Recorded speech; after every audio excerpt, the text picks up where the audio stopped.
pour ces mots gentils. Et je rebondis d'ailleurs sur ce qu'il a dit pour vous prier de m'excuser parce qu'après mon intervention et les réponses que j'obtiendrai, je devrais me retirer. Je suis en retard de plus de 2 heures pour un événement, et même 2 événements que je dois présider. Voilà. Je reviens, permettez-moi, encore sur le monnayage, parce que une de mes représentantes, qui est aussi candidate à la députation nationale, a été plaidée pour quelques-uns de ses électeurs dont la carte a connu des problèmes de défectuosité. Et là, malheureusement, et c'est vraiment scandaleux, des agents de la CENI lui ont exigé de l'argent. Donc, à raison de 10 000 francs congolais par duplicata. Je vous prie, Monsieur le Président, de tout mettre en œuvre pour non seulement définitivement éradiquer ce genre de pratique, mais aussi trouver ce genre de responsables et de les sanctionner sévèrement. Parce que ça commence comme ça et on ne sait pas comment ça va finir. Donc soyons très prudents. Alors, je voudrais aussi faire une autre observation à propos du décalage horaire entre la zone ouest et la zone est. Est-ce que le fait qu'à l'est, le scrutin se terminera avant, 1 heure avant normalement, il sera clôturé 1 heure avant l'ouest, ne risque pas de donner l'occasion à certains mal intentionnés de faire des... je pensais ici, par exemple, à 1 heure conventionnelle, uniquement pour ce jour-là, d'avoir une même zone horaire sur toute l'étendue du territoire national.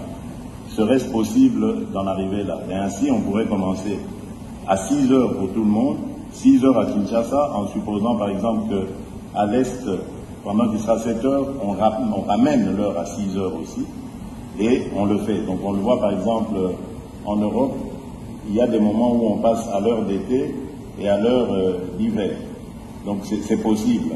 C'est une convention, il suffit simplement de se mettre d'accord tous ensemble. Et ainsi, il n'y aura pas de suspicion ci et là. Alors, quelqu'un a posé cette question ici. Comment est-ce que vous entrevoyez la gestion de l'ouverture des bureaux de vote? Parce que je me souviens, en 2018, il y a eu énormément de problèmes à certains endroits. Il y a eu des bureaux qui ont ouvert plusieurs heures en retard. Et surtout, lorsqu'il y a des intempéries, comme la pluie, ça emmène aussi encore ce genre de retard. Est-ce que vous êtes suffisamment parés à de telles éventualités? Et est-ce que nous pouvons espérer que tous les bureaux de vote ouvriront à la même heure leurs portes? Voilà, donc c'est ce que je tenais à vous dire.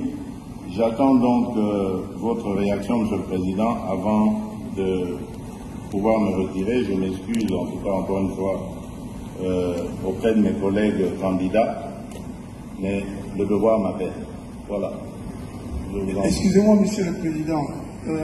Puisque le candidat numéro 20 va partir et que je prévoyais de poser une question de régularité et d'égalité qui est en rapport avec le pouvoir qu'il exerce encore, et je voudrais, Monsieur le Président, que dans le cadre de la régularité et du principe d'égalité, nous, les candidats présidents de la République, on devait bénéficier des mesures de sécurité que doit nous garantir le président de la République sortant.